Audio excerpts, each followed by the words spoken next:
India is a diabetic capital.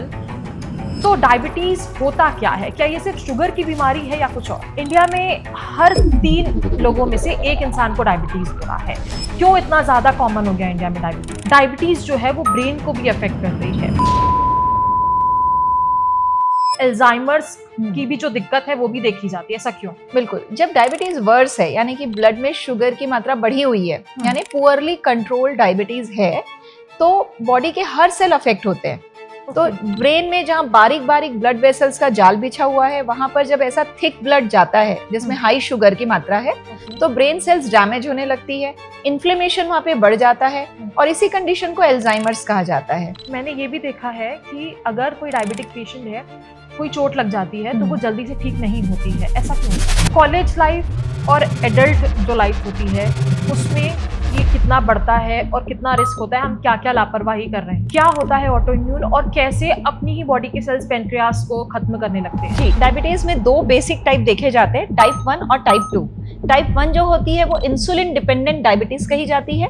ये एक auto immune problem है, यानी बॉडी के सेल्स खुद ही पेनक्रियास के सेल को डैमेज कर देते हैं, जो इंसुलिन प्रोडक्शन की सेल होती है। वहीं दूसरी तरफ type 2 diabetes adult onset diabetes कही गई है। ये इसमें डायबिटीज बॉडी के अंदर इंसुलिन का प्रोडक्शन तो हो रहा होता है, बट या तो बॉडी उसे यूटिलाइज नहीं कर पा रही है, या फिर इतना ज़्यादा हमने लंबे समय तक इसे प्रोलॉन्ग गया है कि इंसुलिन का प्रोडक्शन ही अब कम हो चुका है। एक हेल्दी लाइफस्टाइल हम कैसे जी सकते हैं? क्योंकि हम देखते हैं निक जोनस, वो बहुत हेल्दी लाइफस्टाइल जी रहे हैं, उनको डायबिटीज़ है उसके बाद भी। सोनम कपूर, उन्होंने डायबिटीज़, वो ऐसा क्लेम करती हैं कि उन्होंने डायबिटीज़ रिवर्स किया है। उनको 17 की एज में ही डायबिटीज़ हो गया था। उन्होंने अपनी डायबिटीज़ के साथ जीना सीख लिया है। एक प्रॉपर एजुकेशन के साथ आप डायबिटीज़ के साथ क्वालिटी लाइफ जी सकते हैं। अगर हम इंडियन कंफर्ट फूड देखें तो राइस, रोटी ये बहुत कॉमन है खाने में खाना। क्या ये डायबिटीज के विलन कहलाएंगे? अल्कोहल और सॉफ्ट ड्रिंक की अगर मैं बात करूं तो दोनों में से क्या चूज करना चाहिए? अगर वर्स्ट के सिनेरियो में भी किसी एक पेशेंट को चूज करना पड़ा, अगर अल्कोहल और सॉफ्ट ड्रिंक में से चूज करना पड़ा तो आप अल्कोहल में जा सकते हैं। अगर आप डायबिटिक हैं, प्री डायबिटिक हैं या आपके फैमिली में किसी को डायबिटीज है तो ये पॉडकास्ट मिस मत कीजिएगा। एक नोटपैड और पेन लेकर बैठ जाइए, क्योंकि इस पॉडकास्ट में हम डायबिटीज़ को A to Z समझने वाले हैं। नमस्कार, मेरा नाम है गजल शर्मा और हमारे साथ मौजूद है रिनाउंड डाइटिशियन शिल्पी गोयल जी। आपका बहुत बहुत स्वागत है IPC 24 में। ये हमें बताएंगे कि डायबिटीज़ होता क्या है, क्यों होता है, क्या खाना चाहिए, क्या अवॉइड करना चाहिए, और सबसे ज़रूरी सवाल, डायबिटिक पेशेंट एक हेल्दी लाइफस्टाइल कैसे जी सकता है। बहुत बहुत स्वागत है फिर से आपका शिल्पी गोयल जी हमारे पॉडकास्ट में। सबसे पहले समझते हैं कि India is a diabetic capital. तो डायबिटीज़ होता क्या है? क्या ये सिर्फ शुगर की बीमारी है या कुछ और? शुगर की बीमारी तो नहीं, पर ये एक मेटाबॉलिक कंडीशन है बॉडी की, जिसमें बॉडी के अंदर इंसुलिन या तो प्रोड्यूस नहीं हो रहा है, अगर हो भी रहा है तो सही तरीके से उसके इफेक्टिवली बॉडी यूज़ नहीं कर पा रही है, जिसकी वजह से हमारे ब्लड सेल्स में हमारे जो सेल्स होते हैं उसमें शुगर एंटर नहीं कर पाता। और इसके कारण ब्लड में शुगर का प्रमाण बढ़ा रह जाता है, जिस कंडीशन को डायबिटीज़ कहा जाता है। इसमें क्या क्या अवॉइड करना चाहिए? लोग सबसे बड़ी गलती क्या कर रहे हैं? लोग सबसे बड़ी गलती ये कर रहे हैं कि इसे टेकन फॉर ग्रांटेड ले लेते हैं। जब शुगर डिटेक्ट होती है तो सबसे पहले उन्हें डाइट और लाइफस्टाइल मॉडिफिकेशन को तुरंत ऑप्ट कर लेना चाहिए, क्योंकि डाइट और लाइफस्टाइल मॉडिफिकेशन ही इसके पूरी तरह से इसके मैनेजमेंट के लिए सबसे पहली चीज़ यही है। तो लोग लेट कर देते हैं। शुगर को या तो डॉक्टर को दिखाया, दवाई ली, डाइट और लाइफस्टाइल में कोई मॉडिफिकेशन नहीं, तो धीरे धीरे करके ये प्रोग्रेसिव होती जाती है, बॉडी में अपनी जगह बना लेती है और धीरे धीरे बॉडी के सारे ऑर्गन्स इससे डैमेज होने लगते हैं। तो ये अवेयरनेस की बहुत ज़रूरत है कि इनफैक्ट डायबिटीज़ ही नहीं, अगर प्री डायबिटीज़ भी डिटेक्ट हुआ है किसी को, इमीडिएटली उनको डाइट और लाइफस्टाइल में बदलाव की ज़रूरत है। वज़न बढ़ा हुआ है तो उसे कम करने की ज़रूरत है। अगर ये एजुकेशन आप नहीं लेते हैं तो शुगर को कभी भी मैनेज करना बहुत ही मुश्किल होता है। इंडिया में हर 3 लोगों में से एक इंसान को डायबिटीज़ हो रहा है। क्यों इतना ज़्यादा कॉमन हो गया इंडिया में डायबिटीज़? एक तो हमारे जेनेटिक टेंडेंसी है, हमारे जीन्स में ही डायबिटिक जीन मौजूद है, जिसके कारण अगर हम सही ख्याल न रखें अपनी बॉडी का, अपने हेल्थ का, तो बहुत अर्ली एज में भी डायबिटीज़ आ सकती है।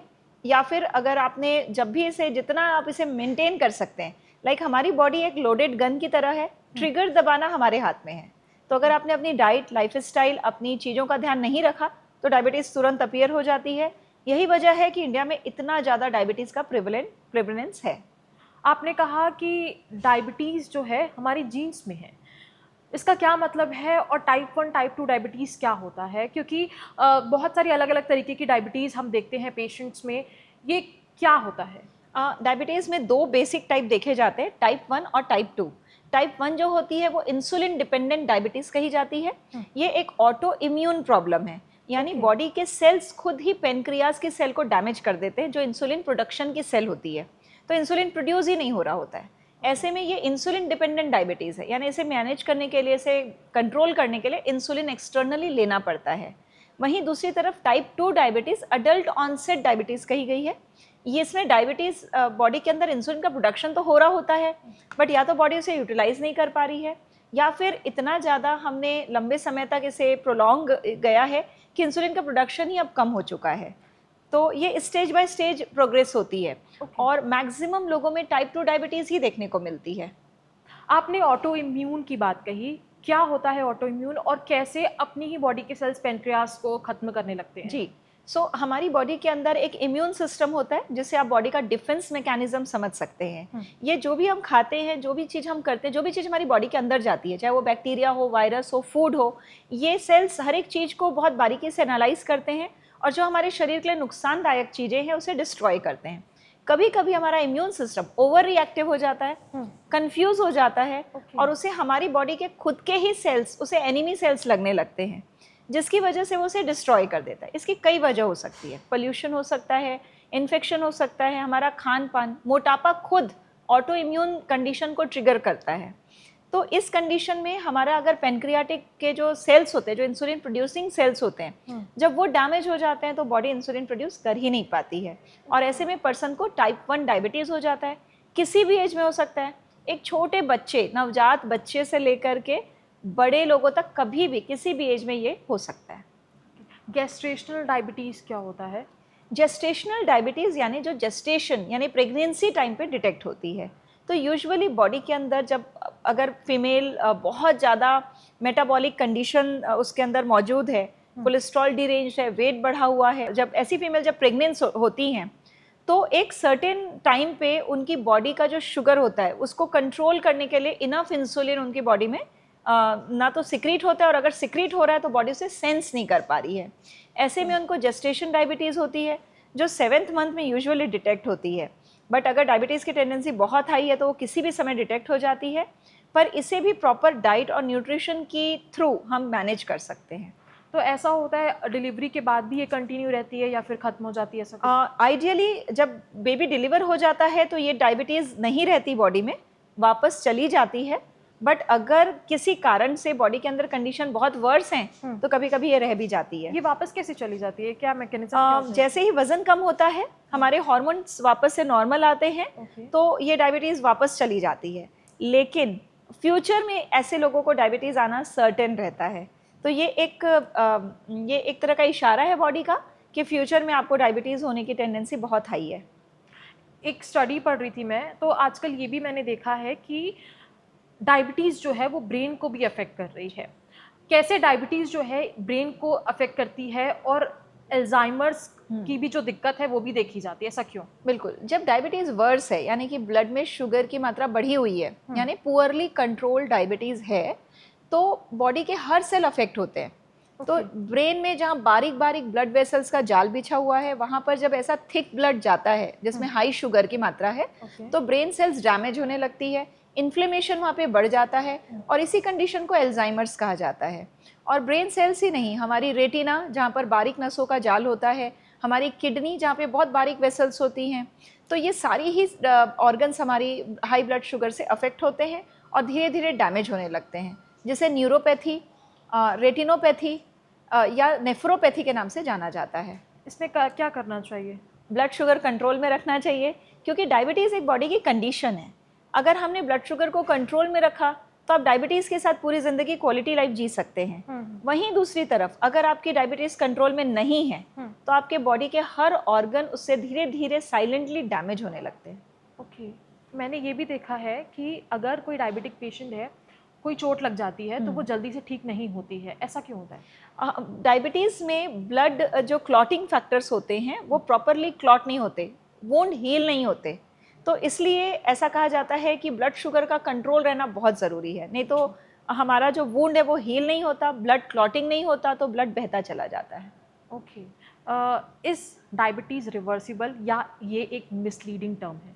मिसलीडिंग टर्म है, रिवर्सिबल तो नहीं, लेकिन रेमिशन का मतलब है कि आप अगर प्रॉपर डाइट और लाइफस्टाइल में बदलाव लाते हैं, वज़न कंट्रोल करते हैं, प्रॉपर एक्सरसाइज और जितनी भी चीज़ें बताई गई हैं वो करते हैं जिससे शुगर लेवल नॉर्मल रह सकता है, तो आपकी बॉडी के अंदर डायबिटीज़ पूरी तरह से मैनेजेबल है। ऐसे लोगों में ये हम नहीं कहते हैं कि ये पूरी रिवर्स हो गई है, बट रेमिट हो गई है, यानी उस अवस्था में रहते हुए वो अपनी शुगर को पूरी तरह से डायबिटीज़ को रिवर्स कर सकते हैं। लेकिन अगर रॉन्ग डाइट और लाइफस्टाइल आई तो वो वापस से अपीयर हो सकती है, इसलिए हम कहते हैं कि डायबिटीज़ रिवर्सिबल नहीं है, बट रेमिशन पॉसिबल है। डाइट पे आऊँ उससे पहले मैं ये समझना चाहूँगी कि एक हेल्दी लाइफस्टाइल हम कैसे जी सकते हैं, क्योंकि हम देखते हैं निक जोनस, वो बहुत हेल्दी लाइफस्टाइल जी रहे हैं, उनको डायबिटीज़ है उसके बाद भी। सोनम कपूर, उन्होंने डायबिटीज़, वो ऐसा क्लेम करती हैं कि उन्होंने डायबिटीज़ रिवर्स किया है, उनको 17 की एज में ही डायबिटीज़ हो गया था, तो ये कैसे पॉसिबल है? निक जोनस और सोनम कपूर दोनों को टाइप 1 डायबिटीज़ है, तो जब वो डाइट और लाइफस्टाइल को प्रॉपरली मैनेज करते हैं, इंसुलिन को लेते हैं, तो उन्होंने अपनी डायबिटीज़ के साथ जीना सीख लिया है। एक प्रॉपर एजुकेशन के साथ आप डायबिटीज़ के साथ क्वालिटी लाइफ जी सकते हैं। ये दोनों ही नेम जो आपने लिए, ये बहुत बड़े एग्जाम्पल हैं कि आप एक क्वालिटी लाइफ जी सकते हैं। केवल आपको एजुकेटेड होना ज़रूरी है अपनी डाइट और लाइफस्टाइल के लिए, और आपको इस बीमारी की कैरेक्टर के बारे में पता होना ज़रूरी है। डाइट पे आते हैं, क्योंकि एग्जाम्पल्स हम देख ही रहे हैं, क्या फॉलो करना चाहिए सबसे पहले? सो डाइट की अगर बात करें तो डाइट और डायबिटीज़ बहुत जुड़ा हुआ है। जो डाइट आप लेते हैं वो शुगर आपके लेवल को अफेक्ट करती ही है, तो जो चीज़ शुगर लेवल को बहुत ज़्यादा बढ़ाती है वो चीज़ें हमें कम रखनी है, जिसमें सबसे पहले नंबर पे आता है कार्बोहाइड्रेट। कार्बोहाइड्रेट में भी क्वांटिटी और क्वालिटी, ये दोनों मैटर करता है। क्वालिटी ऑफ कार्बोहाइड्रेट ऐसी रखनी है जो शुगर में कन्वर्ट धीरे धीरे हो, हमें रिफाइंड कार्बोहाइड्रेट पे, प्रोसेस्ड कार्बोहाइड्रेट पे नहीं जाना है, और क्वांटिटी भी कम रखनी है। नंबर 2 पे आता है प्रोटीन। प्रोटीन में हमें ज़रूर इंक्लूड करना है, हर मील पे इंक्लूड करना है। प्रोटीन जब भी आपके किसी मील में इंक्लूडेड रहेगा तो शुगर का स्पाइक कम रहेगा। थर्ड नंबर पे आता है फैट। फैट का शुगर से कोई कोरिलेशन नहीं होता। यूजुअली डायबिटीज़ होते ही लोग फैट को अवॉइड करने लगते हैं, लेकिन फैट का कोरिलेशन शुगर से या डायबिटीज़ से नहीं होता, पर हमें मेक श्योर करना है कि हम तली हुई चीज़ ना खाएं, बट हेल्दी फैट को डाइट में ज़रूर शामिल करें। फॉर एग्जाम्पल, अगर आप राइस खा रहे हैं तो राइस की क्वांटिटी को कम करिए, उसमें भले ही 1 टीस्पून घी डाल दीजिए, उससे शुगर की स्पाइक जो है वो कम हो जाएगी और मैनेज करने में आपको मदद मिलेगी। कार्बोहाइड्रेट्स की बात करी आपने, तो क्या कार्बोहाइड्रेट रिच डाइट जो होती है वो हमें डायबिटीज़ प्रोन बना रही है, ऐसा कह सकते हैं? कह सकते हैं, बट इसके अलावा भी इतने लाइफस्टाइल फैक्टर्स हैं जो आपको डायबिटीज़ प्रोन बना रही है, जैसे कि इतना सारा पैकेज्ड फूड आ गया है, शुगरी ड्रिंक्स आ गए हैं बाज़ार में, स्मोक अल्कोहल तो बढ़ा ही है, साथ ही साथ सीडेंटरी लाइफस्टाइल हो गई है, तो इतनी सारी, और स्ट्रेस, तो इतनी सारी चीज़ें हैं जो एक साथ कंबाइन इफेक्ट देकर आपको डायबिटीज़ प्रोन बनाती है।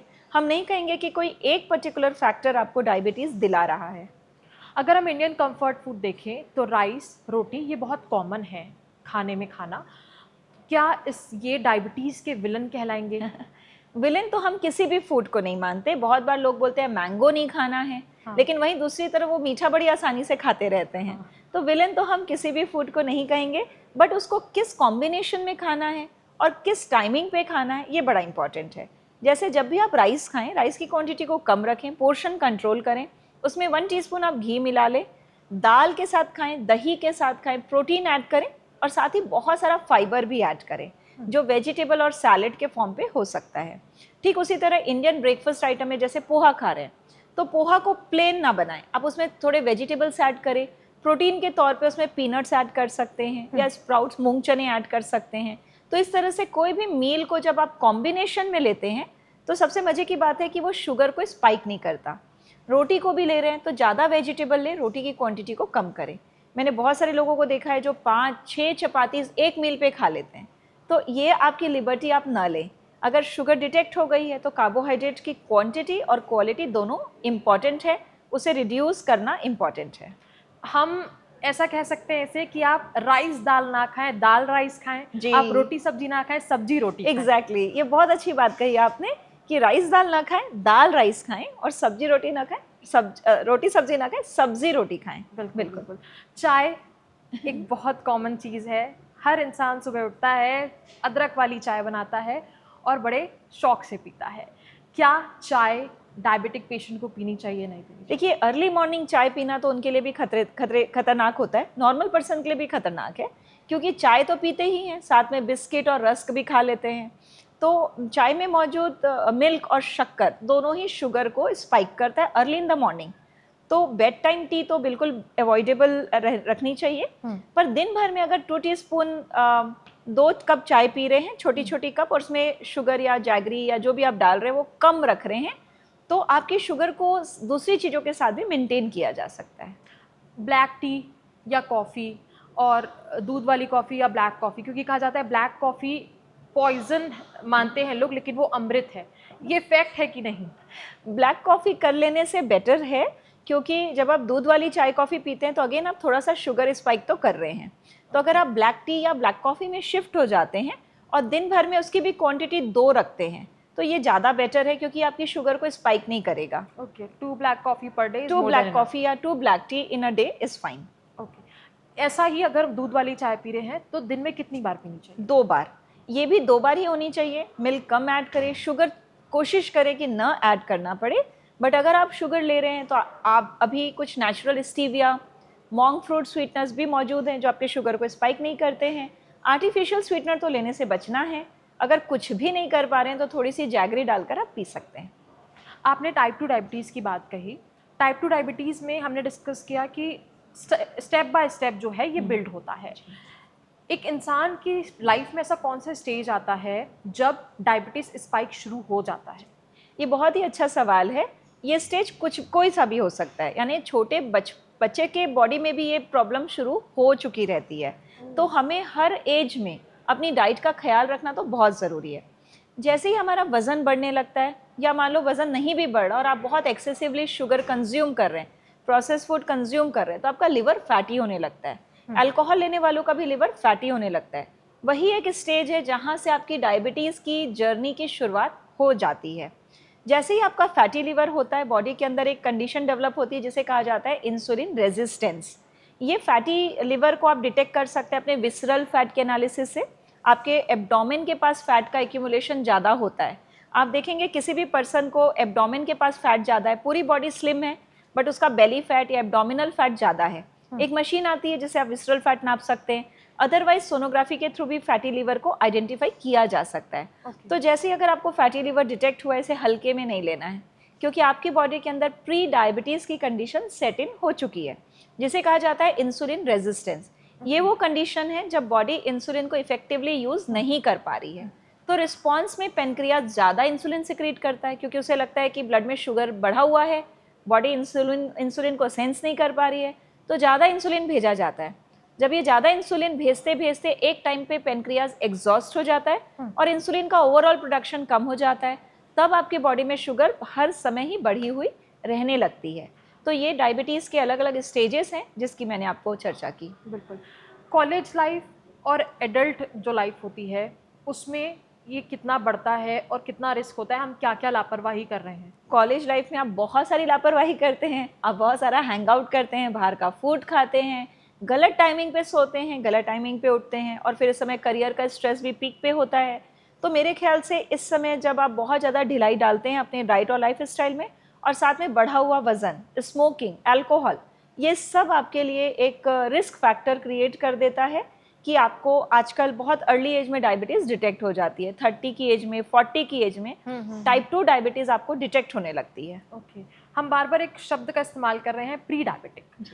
पहले तो मैं ये जानना चाहूँगी प्री डायबिटिक कंडीशन क्या होती है और क्या ये रिवर्सिबल है या नहीं?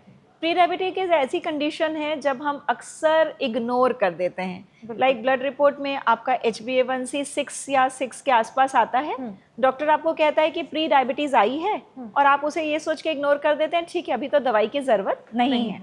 पर ये सेगमेंट एक ऐसा सेगमेंट है जहाँ पर अगर काम किया जाए तो डायबिटीज़ को पूरी तरह से रिवर्स या रेमिट कर सकते हैं। फुल फ्लेजेड डायबिटिक होने से बच सकते हैं। तो इस कंडीशन को इग्नोर नहीं करना है, इसी समय अपने वज़न पे काम करना है, अपनी डाइट और लाइफस्टाइल को सुधारना है ताकि आपकी बॉडी बेटर बिहेव कर सके और आप प्री डायबिटीज़ की लेवल से या स्टेज से बाहर आ सके। कॉलेज लाइफ में हम अक्सर बाहर का खाना खाते हैं, आपने इसका जिक्र किया, बट कुछ लोग ऐसे भी हैं जो सिर्फ घर का खाना खा रहे हैं बट स्टिल उनको डायबिटीज़ डिagनोस हो जा रहा है, ऐसा क्यों? या क्योंकि हमारा जो घर का खाना है, हमारा जो इंडियन मील है, वो भी कार्बोहाइड्रेट में लोडेड है। आज हम घर में भी ब्रेड्स खा रहे हैं, बिस्किट्स खा रहे हैं, प्रोसेस्ड फूड खा रहे हैं, मैगी बना रहे हैं, बहुत सारे मैदे का आइटम कंज्यूम कर रहे हैं और कई बार हम रियलाइज़ नहीं कर पाते कि हमारी प्लेट डिस्प्रपोर्शनेट होती है। डिस्प्रपोर्शनेट होती है यानी कि कार्बोहाइड्रेट हम बहुत ज़्यादा खाते हैं, सब्जियां बहुत कम खाते हैं, सैलेड बिल्कुल नहीं खाते हैं, या प्रोटीन की भी बहुत डेफिशिएंसी, बहुत कमी होती है हमारी प्लेट में। तो इस तरह का इम्बैलेंस्ड मील भी अगर आप घर में कंज्यूम कर रहे हैं तो घर का भी खाना आपको डायबिटीज़ की तरफ ले जा सकता है। ऐसे कौन से फैक्टर्स हैं प्री डायबिटिक कंडीशन में जो हम इग्नोर करते आ रहे हैं और हमें नहीं इग्नोर करना चाहिए? देखिए, गर्दन के पास ब्लैक निशान आने लगते हैं, ये आपकी प्री डायबिटीज़ की कंडीशन की निशानी है। स्किन में जो छोटे छोटे मस्से बोल सकते हैं या टैग बनने लगते हैं, ये भी प्री डायबिटीज़ की निशानी है। एक्सेसिवली भूख लगना, कंट्रोल नहीं होना, चिड़चिड़ापन रहना, लो एनर्जी रहना, ये सारी कंडीशंस आपको बताती है कि बॉडी के अंदर कुछ ना कुछ चेंजेस हो रहे हैं। लड़कियों के लिए PCOS भी प्री डायबिटीज़ की कंडीशन है, पीरियड्स इरेगुलर हो जाना, PCOS डिटेक्ट हो जाना, ये सारी कंडीशन आपको इग्नोर नहीं करनी है क्योंकि ये सब आपको बता रहे हैं कि आपको बॉडी के अंदर प्री डायबिटीज़ हो गई है। अब इसमें इमीडिएट एक्शन लेना ज़रूरी है। ओके, तो क्या नॉर्मल वेट वाले जो लोग रहते हैं जिनका वेट भी अच्छा है, मेटाबॉलिज्म भी अच्छा है, बट स्टिल उनको क्या डायबिटीज़ का खतरा है? बिल्कुल, नॉर्मल वेट वालों को भी डायबिटीज़ होती है। तो ये इसलिए होती है क्योंकि उनकी अनहेल्दी लाइफस्टाइल तो होती ही है, बॉडी के अंदर मेटाबॉलिक प्रॉब्लम्स मौजूद होते हैं जिसकी वजह से उन्हें डायबिटीज़ हो जाती है।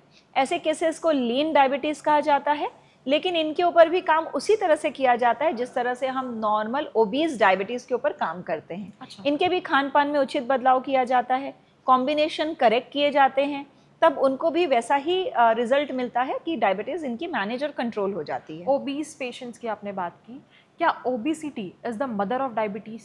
कह सकते हैं, ओबेसिटी मदर ऑफ डायबिटीज़ भी कह सकते हैं, सबसे बड़ा रिस्क फैक्टर भी कह सकते हैं।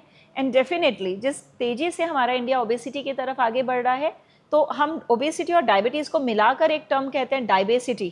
तो ये डायबेसिटी जो टर्म है, क्योंकि इंडिया डायबिटिक कैपिटल तो है ही, ओबेसिटी का भी रेट इतनी तेज़ी से बढ़ रहा है कि ये ओबेसिटी विथ डायबिटीज़ यानी कि डायबेसिटी पूरी तरह से विजिबल है लोगों में। ओके, तो क्या हर ओबीस पेशेंट आगे जाके डायबिटिक बन जाएगा? नहीं, ये ज़रूरी नहीं है कि हर ओबीस को डायबिटीज़ हो, ये ज़रूरी नहीं है। हर डायबिटिक पर्सन ओबीस हो, ये भी ज़रूरी नहीं है। लेकिन ओबेसिटी आपके बॉडी के अंदर सारे ऐसे एनवायरनमेंट क्रिएट कर देती है कि आपको डायबिटीज़ होने का चांसेस बहुत हद तक बढ़ जाता है। ऐसी कौन सी एज है जब हमें रेगुलर डायबिटीज़ स्क्रीनिंग शुरू कर देनी चाहिए, और ऐसे कोई सिम्टम्स जो आप हमें बताएं कि बिना चेकअप के भी घर बैठे हम देख सकते हैं कि हाँ ये डायबिटीज़ है, जैसे कॉलर बोन, वेस्ट का साइज़, ये सब देख के भी पता लगाया जा सके कि डायबिटीज़ है? तो पॉलीयूरिया, पॉलीपेप्सिया, पॉलीडिप्सिया, बार बार भूख लगना, बार बार प्यास लगना, घाव का भरना नहीं, बॉडी में इन्फेक्शन बार बार होना, एक्सेसिवली यूरिनेशन होना, बार बार यूरिन जा रहे हैं, बार बार प्यास लग रही है, भूख लग रही है, बर्दाश्त नहीं हो रहा, प्लस आपका घाव जल्दी से भरता नहीं है, ये सभी आपको डायबिटीज़ के खतरे की निशानियां हैं। इसके अलावा आपने बात की कि कब डायबिटीज़ को हमें चेक कराना चाहिए, तो आप देखेंगे कि छोटे बच्चे से लेकर के बड़े तक ब्लड शुगर एक ऐसा टेस्ट है जो हर डॉक्टर लिख ही देता है। क्योंकि ब्लड में शुगर बढ़ने के बाद भी ज़रूरी नहीं है कि बॉडी साइंस दे, कई बार एसिम्प्टोमेटिक भी बॉडी में डायबिटीज़ पनपती रहती है। कुछ ही दिनों पहले की बात है, मेरे पास एक पेशेंट आए, उन्होंने कहा कि मैं नॉर्मली ब्लड चेकअप कराया, मेरी वाइफ का चेकअप हो रहा था और मेरे ब्लड में शुगर 300 से भी ज़्यादा फास्टिंग आई। तो इतने हाई ब्लड शुगर में भी उनकी बॉडी में कोई सिम्टम प्रेजेंट नहीं थे, लेकिन बॉडी में डैमेज शुरू हो चुका था। तो ये बात जाननी हमें ज़रूरी है कि हमें शुगर की चेकअप कराते रहना चाहिए। ये बहुत ही चीप टेस्ट है, इसमें हमें पता लग जाता है कि हमारी बॉडी के अंदर शुगर कैसा चल रहा है। तो फास्टिंग ब्लड शुगर, HbA1c, ये हमें हर उम्र में और 30 के बाद तो कंपलसरी हमें कराना चाहिए। ओके, बेली साइज देखकर भी क्या हम पता लगा सकते हैं मेल्स और फीमेल्स में क्या डिफरेंस होता है? बिल्कुल, आपका जो वेस्ट सर्कमफ्रेंस होता है वो भी आपके मेटाबॉलिक हेल्थ का मार्कर होता है। अगर आपका वेस्ट सर्कमफ्रेंस बढ़ा हुआ है, नॉर्मल से ज़्यादा आपका वेस्ट सर्कमफ्रेंस है, तो आपको खतरा है कि आगे चलकर आपका डायबिटीज़ होने का खतरा है। तो ये भी आपको दिखाता है कहीं ना कहीं कि आप आगे चल के इसके शिकार हो सकते हैं। नॉर्मल से ज़्यादा मतलब कितना सेंटीमीटर? अगर फीमेल की बात करें तो 32 इंच से ज़्यादा, मेल की बात करें तो 36 इंच से ज़्यादा खतरा क्रिएट कर सकता है। ओके, आपने कहा बेली साइज, हमने बात करी स्क्रीनिंग की, लेकिन अब मैं आना चाहूँगी इंडियन प्लेट पे। कंपोजिशन की बात हमने करी, तो उस कंपोजिशन को डिस्कस करते हैं जिसके बारे में हम बात कर रहे थे कि इंडियन प्लेट में कंपोजिशन क्या रहना चाहिए, कौन सी चीज़ का कितना कंपोजिशन रहना चाहिए? बिल्कुल, इंडियन प्लेट वैसे तो हमारी जो लंच प्लेट होती है वो एक आइडियल डायबिटिक डाइट की निशानी है, जिसमें सैलेड होता है, चटनी होती है, सब्जियां होती हैं, 2 तरह की सब्जियां होती हैं, दाल होती है, चपाती या राइस होता है। हमें ये ध्यान देना है कि अगर हम एक चपाती ले रहे हैं तो 1 कटोरी दाल, 1 कटोरी सब्जी, 1 कटोरी सलाद लें। अगर हम अगली चपाती खा रहे हैं, वापस से 1 कटोरी दाल, 1 कटोरी सब्जी, 1 कटोरी सलाद लें। अगर इन टोटल बात करें तो 40 to 50% हमारी थाली का वेजीज और फ्रूट से होना चाहिए, 25% प्रोटीन होना चाहिए और 25% हमारा अनाज होना चाहिए। अनाज पे मोटा अनाज यानी कि मिलेट प्रेफर कर सकते हैं आप, मैदा, सूजी और वाइट राइस को थोड़ा अवॉइड कर सकते हैं, कम कर सकते हैं। तो इस तरीके की अगर प्लेट हम अपनी हर मील पे तय करें तो डायबिटीज़ को आप बहुत आराम से मैनेज कर सकते हैं। यूजुअली ब्रेकफास्ट पे तो हम बिगाड़ ही लेते हैं क्योंकि हमारा कार्बोहाइड्रेट रिच ब्रेकफास्ट हम करते हैं। आजकल मैंने देखा है कि डिनर पे भी लोग सैंडविचेस खा लेते हैं, उनका डिनर हो जाता है। तो इस तरह की बिगड़ी हुई कॉम्बिनेशन खाएंगे तो शुगर आने का या डायबिटीज़ अनकंट्रोल रहने का खतरा बढ़ेगा। एक डायबिटिक पेशेंट को क्या क्या अवॉइड करना चाहिए, बिल्कुल नहीं खाना चाहिए? एक डायबिटिक पेशेंट को ब्रेड पूरी तरह से, बेकरी के आइटम पूरी तरह से अवॉइड करने चाहिए ट्रांस फैट की वजह से। मीठी चीज़ें तो बिल्कुल अवॉइड ही करनी चाहिए। और इसके अलावा alcohol, smoking, cold drinks, ice cream, ये सभी चीज़ें उसे पूरी तरह से अवॉइड करनी चाहिए। अल्कोहल और स्मोकिंग की बात की आपने, स्मोकिंग और ड्रिंकिंग का डायबिटीज़ से क्या रिलेशन है, बॉडी में क्या चेंजेस होते हैं? देखिए, स्मोक करने से बॉडी के अंदर फ्री रेडिकल जनरेट होते हैं जो डायबिटीज़ को और भी ज़्यादा परेशानी में, मतलब डायबिटीज़ के कॉम्प्लिकेशंस को बढ़ा देते हैं। ड्रिंकिंग की आपने बात की, जो अल्कोहल होता है वो हमारे लिवर को सिंपली वीक करता है, डैमेज करता है। और लिवर का फिट रहना बहुत ज़रूरी होता है क्योंकि लिवर ही वो ऑर्गन है जो शुगर को प्रोसेस और स्टोर करता है। तो डायबिटीज़ में ये दोनों चीज़ों का बहुत खास कोरिलेशन है और इन दोनों चीज़ों पे ध्यान देने की बहुत ज़्यादा ज़रूरत है। ओकेजनली अल्कोहल लेना और बिंज ड्रिंकिंग करना, दोनों में क्या फ़र्क है और करना चाहिए या नहीं करना चाहिए? अभी की जो गाइडलाइंस हैं उसमें अल्कोहल ज़रा सा भी लेना इनहिबिट कर दिया है। मतलब थोड़ा भी अल्कोहल आपके लिए परमिसिबल, कोई लिमिट नहीं है। Zero alcohol is the key. But binge alcohol तो आप बिल्कुल अफोर्ड नहीं कर सकते, शुगर बहुत ज़्यादा बढ़ सकती है। ओकेजनली भी अल्कोहल ले रहे हैं तो कोशिश करें क्वांटिटी को तो कम रखें ही, बिल्कुल आप 30 ml के नीचे ही रखें। और उसके साथ खाने वाले आइटम को भी ध्यान दें, यानी कि सैलेड, नट्स, प्रोटीन और फैट से रिलेटेड चीज़ें ही आप खाएं। रोटी, राइस बहुत ज़्यादा या ब्रेड के सामान आप ना खाएं। अल्कोहल और सॉफ्ट ड्रिंक की अगर मैं बात करूं तो दोनों में से क्या चूज़ करना चाहिए? अगर वर्स्ट के सिनेरियो में भी किसी एक पेशेंट को चूज़ करना पड़ा अल्कोहल या सॉफ्ट ड्रिंक में से, तो क्या चूज़ करें? अगर अल्कोहल और सॉफ्ट ड्रिंक में से चूज़ करना पड़ा तो आप अल्कोहल में जा सकते हैं क्योंकि जो सॉफ्ट ड्रिंक होती है उसमें शुगर की मात्रा और भी ज़्यादा होती है। And alcohol? अल्कोहल में थोड़ी कम होती है। अल्कोहल सिंपली 1 ग्राम 7 कैलोरीज देता है, वहीं दूसरी तरफ कोल्ड ड्रिंक में 30 ग्राम से भी ज़्यादा शुगर होती है कई बार जब हम 1 कप कोल्ड ड्रिंक की कंज्यूम करते हैं। ओके, ओकेजनली करना चाहिए या बिंज ड्रिंकिंग, कितना ml लेना चाहिए दिन में? बिल्कुल भी इसमें बिंज ड्रिंकिंग तो आप अफोर्ड ही नहीं कर सकते हैं। ओकेजनली लेंगे तो आप 30 ml के उसके नीचे ही रखें अल्कोहल को। और कोल्ड ड्रिंक को भी आप जितना कम से कम में आपका मन संतुष्ट हो जाए, 30 ml 60 ml से ऊपर न जाने दें। लाइफस्टाइल की हम बात कर ही रहे हैं, तो इसमें स्लीप कितना बड़ा फैक्टर है डायबिटीज़ में? स्लीप इतना बड़ा फैक्टर है कि अगर स्लीप डिप्राइव्ड रहते हो तो शुगर बढ़ी हुई आती है। यानी कि डाइट में आप सब कुछ कर रहे हो बट आप सो ठीक से नहीं रहे हो, नींद पूरी नहीं हुई, सुबह उठे शुगर आपकी बढ़ के आएगी। तो नींद का शुगर से बहुत ही ज़्यादा गहरा रिलेशन है। नींद क्वालिटी और क्वांटिटी दोनों बड़ी इंपॉर्टेंट है। तो इसको हम इन्वर्सली भी देख सकते हैं कि जो लोग नींद से डिप्राइव्ड रहते हैं उनके डायबिटीज़ होने के भी खतरे बढ़ जाते हैं।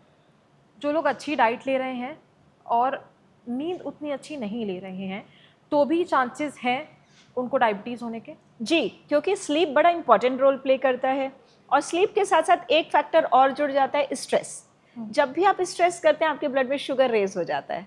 तो ये मल्टी फैक्टोरियल प्रॉब्लम है और इसको मल्टी फैक्टोरियल करेक्शन करके ही हम सॉल्व कर सकते हैं। तो अगर 5 से 6 घंटे की नींद लेते हैं तो क्या ये इंसुलिन रेजिस्टेंस बढ़ा देती है? 5 से 6 घंटे तो थोड़ी कम है, अगर हम 7 से 8 घंटे लें और क्वालिटी स्लीप लें तो बहुत अच्छा रहेगा। Actually, this is me only. I'm asking. Physical inactivity कितनी ज़्यादा बढ़ गई है और क्यों ज़रूरी है? देखिए, फिजिकल एक्टिविटी बहुत इंपॉर्टेंट रोल प्ले करती है शुगर के कंट्रोल में, क्योंकि बॉडी में लिवर के अलावा मसल एक ऐसा ऑर्गन है जो शुगर को ले सकता है बिना इंसुलिन के। तो अगर हमारी बॉडी में मसल्स स्ट्रांग रहेंगी तो बॉडी में शुगर को मैनेज करना बॉडी के लिए बड़ा आसान हो जाएगा। इनफैक्ट अगर हम ये भी बोलते हैं कि अगर आपने बिंज ईटिंग कर ली, ड्रिंकिंग कर ली, कोल्ड ड्रिंक पी लिया, आइसक्रीम खा ली, तो आप सिंपली थोड़ी एक्टिविटी करिए, स्टेयर केसेस चढ़िए उतरिए या आप थोड़ा सा कुछ वॉक कर लीजिए, इससे भी शुगर को मैनेज करने में मदद मिलती है। तो एक्टिविटी तो बहुत ज़्यादा ज़रूरी है। कई लोग सोचते हैं नॉर्मल वॉक करेंगे तो भी बात बन जाएगी, लेकिन डायबिटिक्स के लिए हम कहते हैं कि आपको मसल बिल्डिंग एक्सरसाइज करनी है, यानी कि स्ट्रेंथ ट्रेन करना है अपने मसल्स को। कोई भी अगर वर्किंग पर्सन है जिन्हें बहुत ज़्यादा टाइम नहीं मिल पा रहा है और वो ना तो अच्छे से नींद ले पा रहे हैं, फिजिकल एक्टिविटी उतनी ज़्यादा नहीं है, बट डाइट इज़ ओके, तो क्या डायबिटीज़ होने के चांसेस हैं? देखिए, डायबिटीज़ होने के चांसेस का स्ट्रेस लेके तो डायबिटीज़ वापस हो सकती है। तो ये चांसेस तो हम सब के अंदर हैं, हम सब की गन लोडेड है, लेकिन हमें अपने आप को बेस्ट पोजीशन में रखने के लिए ध्यान देना है कि सबसे पहला फैक्टर है डाइट।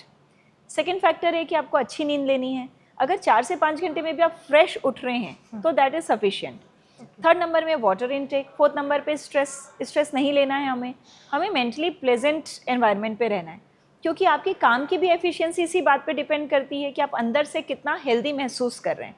तो उसके लिए अगर आप स्ट्रेस लेते हैं या आप फिजिकल एक्टिविटी नहीं कर पा रहे हैं, और ये मुझे लगता है कि एक्सक्यूज़ है, क्योंकि हम कई एक्टिविटी परफॉर्म करते हैं जिसे हम कट शॉर्ट करके फिजिकल एक्टिविटी को वहाँ पर इंट्रोड्यूस कर सकते हैं। Physical activity should be like a daily hygiene. जैसे आप नहाते हैं, जैसे आप ब्रश करते हैं, जैसे आप नाश्ता करते हैं, ठीक उसी तरह 20 से 25 मिनट की फिजिकल एक्टिविटी हर किसी को करनी चाहिए। आपने वाटर इनटेक की भी बात की, तो एक इंसान को दिन में कितना मिलीलीटर या कितना लीटर वाटर पीना चाहिए? आपके बॉडी वेट के हिसाब से पर KG body weight multiply with 400 ml water, this is your water requirement. अगर आप बहुत एक्सरसाइज करते हैं, इसे 500 ml कर लीजिए। अगर गर्म जगह पे रहते हैं, समर का टाइम है, तो उसे 500 ml कर लीजिए। तो फॉर एग्जांपल अगर मेरा वेट 50 kg है तो 50 kg इंटू 400 यानी कि 2 लीटर्स ऑफ वाटर। तो ये आपकी वाटर रिक्वायरमेंट को तय करता है बॉडी की। चूँकि आप एक डाइटिशियन हैं, आपके पास क्या कोई ऐसे पेशेंट्स आए हैं जो हर दिन डायबिटीज़ की दवाई लेते होंगे, हर दिन उनको एक प्रॉपर रूटीन था कि हाँ मुझे ये दवाई लेनी है नहीं तो मुझे बहुत तकलीफ होगी, but without medicine only from diet you reverse the diabetes और रिमीजन हुआ है डायबिटीज़? बिल्कुल, मतलब डायबिटीज़ के कॉम्प्लिकेशन के साथ लोग आए हुए हैं, कई सालों से डायबिटीज़ है और इतनी बढ़ चुकी है कि अब डॉक्टर ने उनको अल्टीमेटम दे दिया है कि नेक्स्ट टाइम जब आप आओगे तो इंसुलिन शुरू करेंगे। लोगों को इंसुलिन लेने से बड़ा डर लगता है, तो इंजेक्शन होती है। हाँ। तो लोग आ जाते हैं, फिर उस समय उनको डाइटिशियन याद आती है। तो मेरे पास एक पेशेंट थे जिनके साथ बहुत कॉम्प्लिकेशन थे, वो चलते चलते गिर जा रहे थे, उनको न्यूरोपैथी चालू हो चुकी थी और बॉडी का कंट्रोल जा चुका था और बहुत सारे कॉम्प्लिकेशन उनको आ रहे थे। जब वो मेरे पास आई और उनका शुगर बहुत हाई रहता था, किसी तरह से भी मेडिसिन के साथ भी कंट्रोल नहीं हो रहा था, और अब डॉक्टर उनको इंसुलिन शुरू करने वाले थे। जब हमने उनकी डाइट और लाइफ स्टाइल में चेंजेस लाना शुरू किया, न केवल उन्होंने 15 से 18 किलो अपना वज़न घटा लिया, बट उनकी डायबिटीज़ पूरी तरह से कंट्रोल हो गई। उनके पैरों में जो झुंझुनी होती थी, जो जलन होती थी, वो सारी ख़त्म हो गई। उनकी मेडिसिन घट घट के बिल्कुल हाफ हो गई और अब बिल्कुल बेयर मिनिमम डोज पे वो अपनी शुगर को एब्सोल्युटली कंट्रोल में रखती हैं और उनके मैक्सिमम कॉम्प्लिकेशंस बॉडी से गायब हो चुके हैं। तो डाइट और लाइफस्टाइल का तो बहुत ही ज़्यादा फ़र्क रहता है, और कुछ ऐसे केसेस होते हैं जिसमें दवाइयाँ भी बंद हो जाती हैं। तो बॉडी के अंदर इंसुलिन बन रहा है, बट हमारी डाइट और लाइफस्टाइल उसको अलाइनमेंट नहीं दे रहा है। तो जैसे ही आप इस बात को समझ जाते हैं, अपने अंदर चेंजेस लाते हैं, तो पूरी तरह से आप दवाई से फ्री हो सकते हैं। So freedom from diabetes is definitely possible, but वो कर लेने के बाद पुराने ढर्रे पे लौट जाएंगे, वैसा नहीं करना है। आपको एक डिसिप्लिन हमेशा बना के रखना है, और डायबिटिक पर्सन को ये भी नहीं सोचना है कि सारी कॉम्प्रोमाइज़ेस मैं ही क्यों करूं, क्योंकि हर किसी को इस तरह की डाइट फॉलो करनी चाहिए। ये बात अलग है कि अब आपके लिए वो ज़्यादा ज़रूरी है और आपके बगल वाले के लिए वो थोड़ा कम ज़रूरी है, बट हर किसी को वो सिंपल डाइट सभी को फॉलो करनी है। तो डायबिटिक फ्रेंडली डाइट हर किसी को फॉलो करनी चाहिए। एक स्टडी मैं पढ़ रही थी, उस पर लिखा हुआ था कि अगर आप प्री डायबिटिक कंडीशन में 8 दिन पहले डायग्नोस हो जाते हैं तो इंडिया के 40% ऑफ द डायबिटिक पेशेंट्स ठीक हो सकते हैं। बिल्कुल, अगर आप प्री डायबिटिक कंडीशन में अपने आप को ठीक कर लेते हैं, डाइट और लाइफस्टाइल को ठीक कर लेते हैं, तो हम इंडिया को डायबिटीज़ फ्री कर सकते हैं। 100% मैं इस बात के सहयोग में हूँ।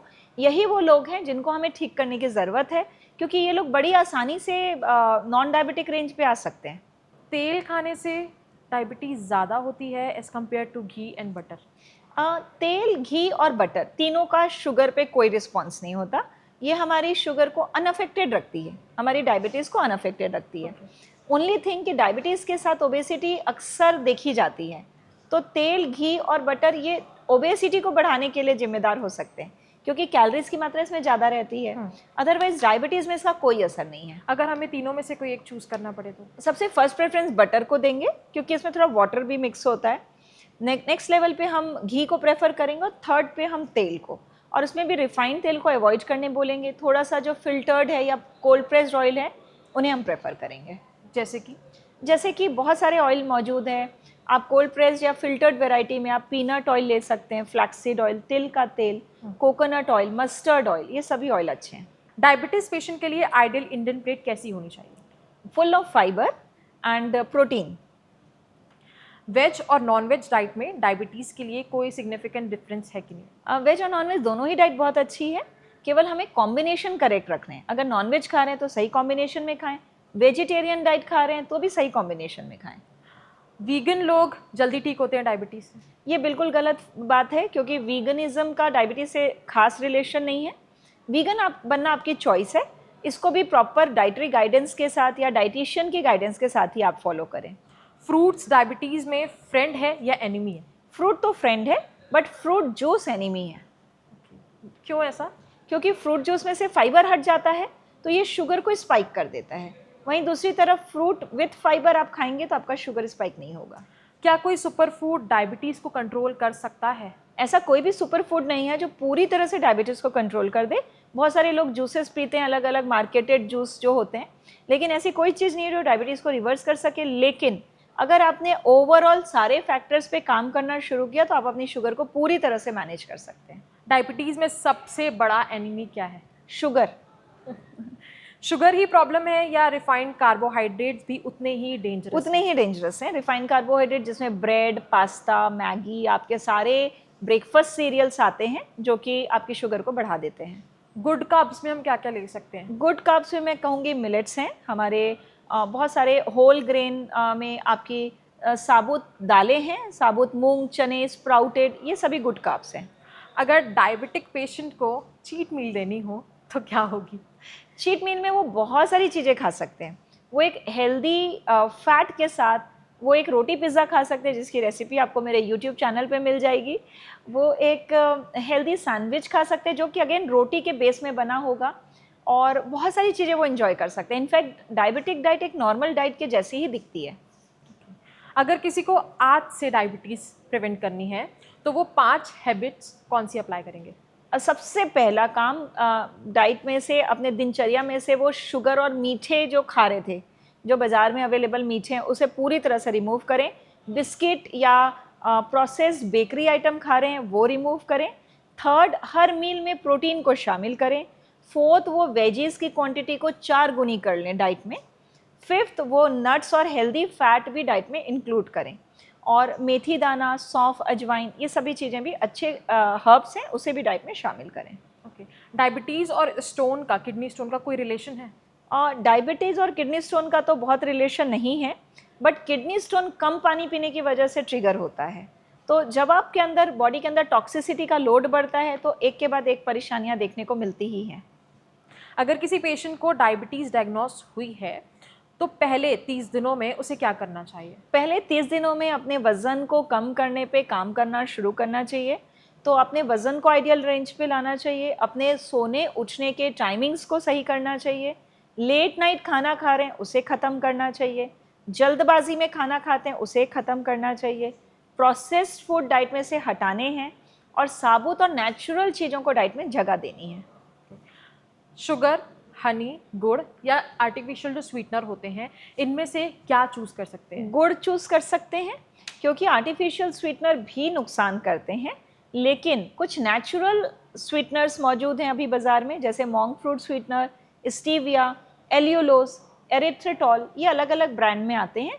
ये कॉम्पोजिशन की मैंने बात की, इसमें से कोई भी चीज़ आप डायबिटिक पर्सन के लिए चूज़ कर सकते हैं। ओके, एक लास्ट टिप अगर आप हमारे ऑडियंस को देना चाहेंगी फॉर डायबिटीज़ या प्री डायबिटिक कंडीशन, क्या देना चाहेंगी? मैं ये कहना चाहूँगी कि जैसे ही पता चलता है तो ये मत सोचिए कि दवाई ले ली तो ये ट्रीट हो जाएगी।